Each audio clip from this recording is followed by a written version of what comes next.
माननीय रजनी जी, सॉरी, श्रीमान रीता प्रताप बनर्जी जी, 16 मिनट्स।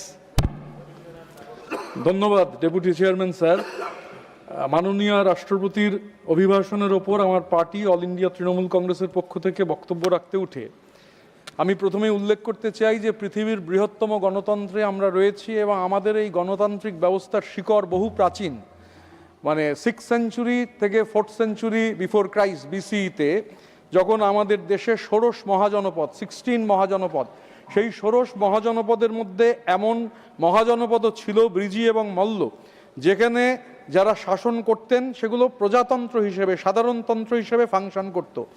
এখন আমাদের দেশ পৃথিবীর বৃহত্তম গণতন্ত্র, 52 সালের প্রথম সাধারণ নির্বাচন, ভোট দিয়ে মানুষ ঠিক করেন যে কে শাসন করবেন।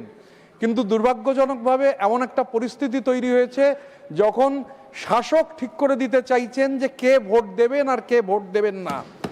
এবং গত শতাব্দীর 30-এর দশকে ইটালিতে, জার্মানিতে ফ্যাসিস্টরা যে কাণ্ড ঘটিয়েছিলেন তাদের আদর্শে অনুপ্রাণিত হয়ে আমরা দেখছি যে ভারতরত্ন অমর্ত্য সেনও লজিক্যাল ডিসক্রিপেন্সির মধ্যে পড়ে গিয়েছেন। Bharat Ratna Amartya Sen, sir, I need your protection, sir. I need your protection, sir. Bharat Ratna Amartya Sen, आप बोलिए रूल 238, 235 का पालन करते हुए। Sir, I need your record. If I say something wrong, let it be expunged, sir. Let me speak. I need your and please. आप बोले, आप you continue. Sir, a logical discrepancy. Sir, a logical discrepancy. एक दूसरे के विचारों को सुनना ही बोलार माने होय ना sir. का सम्मान है, प्लीज। नो, লজিক্যাল ডিসক্রিপেন্সিতে অমর্ত্য সেনকেও স্যার বাদ দেওয়া হচ্ছে না। ভারতরত্ন অমর্ত্য সেন লজিক্যাল ডিসক্রিপেন্সির শিকার, তাকে পর্যন্ত ভোটার তালিকা থেকে বাদ দিয়ে দেওয়ার চেষ্টা হচ্ছে। এই দানবিক যে প্রক্রিয়া স্যার, তাতে মানুষের বাঁচা মরা, জীবন জীবিকা, অস্তিত্ব সমস্ত কিছু প্রস্তর সামনে পড়ে গেছে। আমাদের রাজ্যের মানুষ এগুলো কেউ ভাবতে পারেননি যে চরম হয়রানি হচ্ছে স্যার। 150-র বেশি মানুষ তারা মারা গিয়েছেন এবং সব থেকে ভয়ঙ্কর ব্যাপার হচ্ছে যে জ্যান্ত মানুষকে মৃত বানিয়ে দেওয়া হচ্ছে, জ্যান্ত মানুষ মরে যাচ্ছেন। সেই জ্যান্ত মানুষ যখন নতুন দিল্লিতে এসেছেন নির্বাচন কমিশনের সঙ্গে দেখা করবার জন্যে, তখন আমাদের মাননীয় মুখ্যমন্ত্রী যখন তাদের নিয়ে এসেছেন, সেখানেও দিল্লি পুলিশ তাদের ওপর আক্রমণ সংগঠিত করছেন।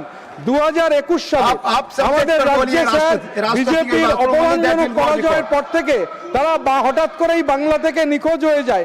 প্রতিহিংসা পরায়ণভাবে কেন্দ্রীয় সরকার বাংলার মানুষের সমস্ত কিছু ন্যায্য যে প্রাপ্য স্যার, 2 লক্ষ কোটি টাকা আমরা পাই, এটা আমাদের হকের টাকা, প্রাপ্য টাকা, ন্যায্য টাকা।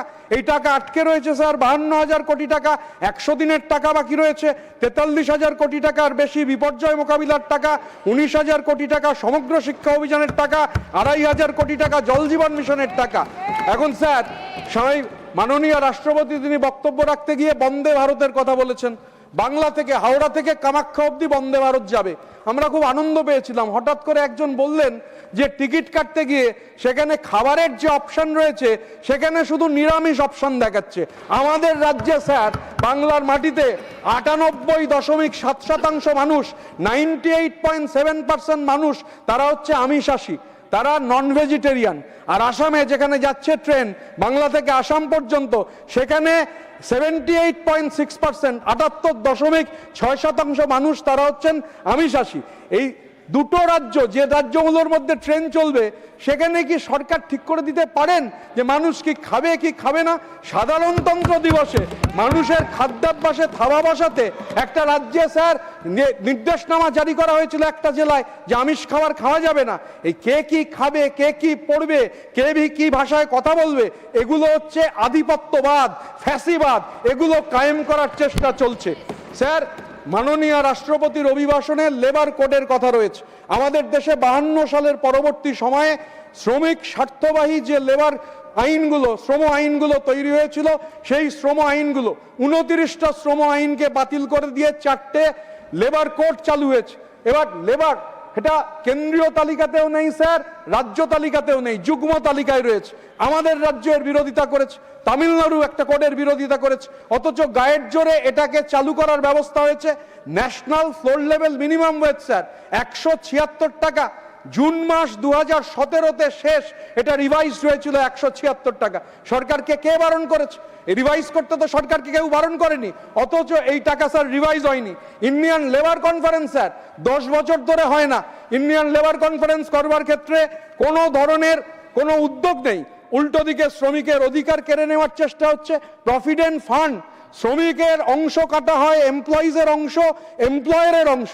আমি একটা উদাহরণ দেবো স্যার, এবারের বাজেটে যদিও চা বাগান সংক্রান্ত কোনো উল্লেখ নেই, কিন্তু আমাদের রাজ্যে স্যার কেন্দ্রীয় সরকারের অধীনস্থ চা বাগান রয়েছে, অ্যান্ড্রুউল কোম্পানি, কেন্দ্রীয় সরকারের অধীনস্থ কোম্পানি, তাদের নেতৃত্বে 4টে চা বাগান রয়েছে, কারবালা, বানারহাট, চুনাভাট্টি, নিউ ডুয়ার্স। সেখানে এই বাগানগুলোতে গত 1.5 বছরে বাগান মালিকরা মানে কেন্দ্রীয় সরকার তারা শ্রমিকদের প্রায় 10 কোটি টাকা পিএফ জমা করেননি। এটা হাউসে লিখিত প্রশ্নের উত্তরে সরকার স্বীকার করেছেন। আমরা দেখছি যে আমাদের রাজ্যের সবথেকে বড় যে চট শিল্প, সেই চট শিল্প ধ্বংস করে দেওয়ার চক্রান্ত হচ্ছে। এফসিআই এর গুদামে খাবার মজুত করবার জন্য চটের ব্যাগের পরিবর্তে প্লাস্টিক ব্যাগ এবং পলি জুট ব্যাগ, সেই জুট ব্যাগের অনুমতি দেওয়া হচ্ছে। এগুলো হচ্ছে স্যার, এগুলো ক্রমাগতভাবে আমরা দেখতে পাচ্ছি। আমি স্যার এখানে উল্লেখ করতে চাই যে আমাদের রাজ্যের সরকার এই শ্রমজীবী মানুষের জন্য একটা স্কিম, বিনামূল্যে সামাজিক সুরক্ষা যোজনা, শুধু নাম লেখানো থাকতে হয়, গোটা দেশে কোথাও নেই। সরকার প্রতি মাসে 55 টাকা জমা করেন। 60 বছর বয়স হলে অসংগঠিত শ্রমিকের তার প্রভিডেন্ট ফান্ড নেই, কিন্তু আমাদের সরকার রয়েছে, মমতা বন্দ্যোপাধ্যায়ের সরকার, যে কারণে এই বিএমএসএসওয়াই এর মাধ্যমে 2,72,000 টাকা পর্যন্ত এরা পান। এবার আমাদের রাজ্যে 1,86,00,000 অসংগঠিত শ্রমিক ইতিমধ্যেই এই স্কিমে নাম নথিভুক্ত করেছেন, 37 লক্ষ টাকা পেয়ে গিয়েছেন এবং টাকার পরিমাণ 2,910 কোটি টাকা। এটা বিকল্প sir. The Press Council of India, sir, a statutory quasi-judicial body to safeguard press freedom, has been without a chairperson for the first time in the history of independent India. The term of the 14th council ended more than a year ago, but the full 15th council is yet to be formed and the post of chairman has not been filled, while the last chairman's 3-year extended term ended in December 2025. It is a very serious matter that the government needs to address. দেশের মাননীয় রাষ্ট্রপতি, দেশের মাননীয় প্রধানমন্ত্রী তাদের উপস্থিতিতে 26 তারিখ সাধারণতন্ত্র দিবসের কুচকাওয়াজ অনুষ্ঠানে হঠাৎ করে দেশের জন্য প্রাণ দেওয়া বীরাঙ্গনা মাতঙ্গিনী হাজরার নাম বিকৃতি করে উচ্চারণ শুরু হলো মান্তাগিনী হাজরা, মান্তাগিনী হাজরা। এটা কেবল ভুল নয়, বাঙালির আবেগে সরাসরি আঘাত। এই ধৃষ্টতা ক্ষমার অযোগ্য। এরম চরম অবজ্ঞা অবশ্য নতুন কিছু নয়। সতীদাহ প্রথা যিনি বন্ধ করেছিলেন, দেশের প্রথম আধুনিক মানুষ রাজা রামমোহন রায়কে মধ্যপ্রদেশের উচ্চশিক্ষামন্ত্রী বলছেন ব্রিটিশদের দালাল, ভুয়ো সমাজ সংস্কারক। ঋষি বঙ্কিমচন্দ্রকে বঙ্কিমদা বলে সম্বোধিত করা হচ্ছে। পণ্ডিত ঈশ্বরচন্দ্র বিদ্যাসাগর আক্রান্ত হচ্ছেন। স্বামী বিবেকানন্দকে কনফিউজড লেফটিস্ট বলা হচ্ছে। এবং পৃথিবীর কবি, আমরা নতুন করে শুনছি যে পৃথিবীর কবি 1913 সালে প্রথম অশ্বেতকায় মানুষ হিসাবে নোবেল পুরস্কার সাহিত্যে পাননি, তিনি নাকি শান্তিতে নোবেল পেয়েছেন। এটা এখন আমাদের বিজেপির সভাপতির কাছ থেকে শুনতে হচ্ছে। বিজ্ঞান মনস্কতার বিরুদ্ধে স্যার সিলেবাস তৈরি হচ্ছে, পুরাণকে ইতিহাস বলে চালানো হচ্ছে, ডারউইন বাদ, মেন্ডেলেফের পিরিয়ডিক টেবিল বাদ, মুঘলরা বাদ। আরে মুঘলরা বাদ গেলে রানা প্রতাপ হলদিঘাটির যুদ্ধ কার সঙ্গে করেছেন? হাওয়ার সঙ্গে যুদ্ধ করেছেন। আর রবীন্দ্রনাথ তো আক্রান্ত। প্রথমে রবীন্দ্রনাথকে বাদ দিয়ে রবীন্দ্রনাথের বদলে বাবা রামদেব সিলেবাসে ঢুকেছেন, এখন রবীন্দ্রনাথের বদলে ঢুকে পড়েছেন যোগী আদিত্যনাথ। এখন স্যার আমি এই প্রসঙ্গে আমাদের দেশের প্রথম প্রধানমন্ত্রী তার কথা উল্লেখ এই জন্য করতে চাই। In the first few days after independence, when Pandit Jawaharlal Nehru was delivering the convocation address of the Allahabad University, this is what he says about a university. A university stands for humanism, for tolerance, for reason, and for the adventure of ideas, and for the search of truth. It stands for the onward march of human race towards even higher objectives. If the university discharges its duties adequately, then it is well with the people and the nation. This was the precise quote of Pandit Nehru. সেই বিজ্ঞান মনস্কতার বিরুদ্ধে দেশের শিক্ষা ব্যবস্থাকে পেছনের দিকে ঠেলে দেওয়ার কাজ স্যার সংগঠিত হচ্ছে।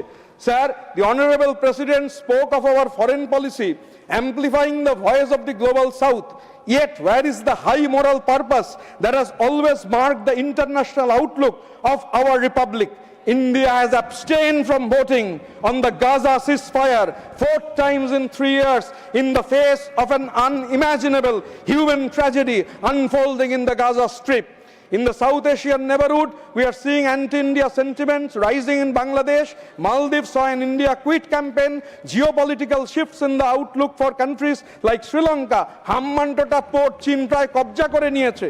এবং sir, the union government has succumbed to economic expansionism of the USA, accepting all terms dictated upon by Trump for purchases of oil from US and Venezuela instead of Russia, has also pledged for a 0% tariff on all imports from US. আত্মনির্ভর ভারতের একেবারে চমৎকার উদাহরণ sir. এর থেকে ভালো উদাহরণ আত্মনির্ভর ভারতের হতে পারে না। Forget being a Vishwaguru, sir. Is the government even aware that we are no longer seen as a friend even in our neighborhood? Foreign policy, sir, requires statesmanship and quiet diplomacy, not being guided by WhatsApp university vice chancellors and their troll armies. Sir, আমি এখানে sir উল্লেখ করতে চাই কতগুলো কথা। ইন্ডিয়াগুলো আমার কথা নয় স্যার। নোবেল বিজয়ী বাঙালি অর্থনীতিবিদ, ভারতীয় অর্থনীতিবিদ, তার ভাষা বাংলা, বাংলায় কথা বলেন, তিনি বাংলাদেশী নন, অভিজিৎ বিনায়ক বন্দ্যোপাধ্যায়। তিনি বলছেন, India is turning into a mystery for the world, not because of complexity but because the government's claims no longer match ground reality. Headline GDP growth is being used as a shield to deflect attention from unemployment, poor education outcomes, and widening inequality. Transparency has weakened deliberately. When data credibility is questioned and inconvenient numbers disappear, trust in governance collapses. Media freedom is shrinking, leaving citizens without reliable scrutiny of power and investors without confidence in official narratives. Extreme polarization has replaced policy thinking. Identity politics now crowds out serious discussion on jobs, education, healthcare, and wages. The real question is unavoidable. If transparency, trust, and consensus are destroyed, how long can growth be staged before reality catches up? A nation run on optics will always fear transparency. Development without honesty is just a performance. GDP can be managed, trust cannot. Sir, a few days ago, an honorable Chief Minister of Assam, a neighboring state of ours, has said he encourages troubling the Mia Muslims. আসামে sir মিয়া মুসলিম তাদের বলে যারা বাংলায় কথা বলেন, রবীন্দ্রনাথের ভাষায় কথা বলেন। I want to quote from Swami Vivekananda. After hearing this, that he wants to trouble the Mia Muslims, I want to quote in 1893, Swami Vivekananda, while speaking in Chicago at the World Parliament of Religions, I quote, Vivekananda says, if anybody dreams of the exclusive survival of his own religion and the destruction of the others, I pity him from the bottom of my heart and point out to him that upon the banner of every religion will soon be written, in spite of resistance, help and not fight, assimilation and not destruction, harmony and peace and not dissension. I will again invoke Nehru, sir. Now, Nehru gave the very evocative example of the palimpsest. What is a palimpsest, sir? In ancient times, before the discovery or invention of paper, the palimpsest was either a tablet of stone or a tablet of wood, on which every victor would erase the past history and write his own version of history. But then, as Nehru says, in the discovery of India, India is an ancient palimpsest on which layer upon layer of thought and reverie has been inscribed, and yet no succeeding layer had completely hidden or erased what had been written previously, sir. Sir, বাংলায় বসে অনেকে বাংলা দখলের স্বপ্ন দেখছেন। বাংলার একটা অন্যরকম মানে আছে স্যার আমাদের কাছে। বাংলা আমার কাছে এশিয়ার প্রথম কলেজ, সেদিনের হিন্দু কলেজ, আজকের প্রেসিডেন্সি ইউনিভার্সিটি। বাংলা মানে এশিয়ার প্রথম কলেজ, প্রথম ইউনিভার্সিটি কলকাতা ইউনিভার্সিটি। বাংলা মানে এশিয়ার প্রথম medical college, Kolkata medical college. Bangla মানে যুক্তিনিষ্ঠ তার্কিক ভাবনার শিকড়। এই যে ধারাবাহিকতা, প্রথম নোবেল স্যার লিটারেচারে, সাহিত্যে, শান্তিতে নয়। আর রবীন্দ্রনাথ সান্যাল বলে কেউ ছিলেন না স্যার। রবীন্দ্রনাথ ঠাকুর পৃথিবীর কবি, তিনি বাংলায় বসে, বাংলার মাটিতে বসে বাংলায় লিখেছিলেন এই আইডিয়া অফ ইন্ডিয়াকে চ্যাম্পিয়ন করবার জন্যে। রবীন্দ্রনাথ বাংলায় বসে, বাংলাদেশি তো ছিলেনই না, তিনি পৃথিবীর কবি, গোটা জীবন জুড়ে 19,000 ছাপানো পাতা লিখেছেন। রবীন্দ্রনাথ এই ভারতবর্ষের ধারণা সম্পর্কে বলতে গিয়ে বলেছিলেন, হেমর চিত্ত পুণ্য তীর্থে জাগো হে ধীরে, এই ভারতের মহামানবের সাগর তীরে, হেথায় দাঁড়ায়ে দুবাহু বাড়ায়ে আমি নমি নরদেবতারে, উদার ছন্দে পরমানন্দে বন্দন করি তারে, ধ্যান গম্ভীর এই যে ভূধর নদী জপমালা ধৃত প্রান্তর, হেথায় নিত্য হেরি পবিত্র ধরিত্রীরে, এই ভারতের মহামানবের সাগর তীরে। কেহ নাহি জানে কার আহ্বানে কত মানুষের ধারা, দুর্বার স্রোতে এলো কোথা হতে সমুদ্রে হলো হারা, হেথায় আর্য হেথা অনার্য, হেথায় দ্রাবিড় চীন, সখুন্দল পাঠান মোগল এক দেহে হলো লীন, পশ্চিমে আজি খুলিয়াছে দ্বার, সেটা হতে সবে আনে উপহার, দিবে আর নিবে মিলাবে মিলিবে যাবে না ফিরে, এই ভারতের মহামানবের সাগর তীরে। রণধারাবাহী জয়গান গাহি উন্মাদ কলরবে, ভেদি মরুপদ গিরি পর্বত যারা এসেছিল সবে, তারা আমর মাঝে সবাই বিরাজে, কেহ নহে নহে দূর আমার শনিতে, রয়েছে ধ্বনিতে তারি বিচিত্র সুর, হে রুদ্রবীণা বাজো বাজো বাজো, যারা বন্দন আসিবে তারাও আসিবে দাঁড়াবে ঘিরে, এই ভারতের মহামানবের সাগর তীরে।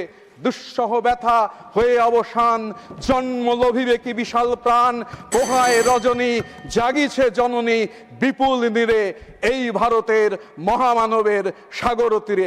হাজার চেষ্টাতেও এই ভারতের বহুত্ববাদী ধারণা পরাজিত হবে না, হবে না, হবে না। জয় হিন্দ, জয় বাংলা। धन्यवाद। माननीय डॉक्टर संदीप कुमार पाठक।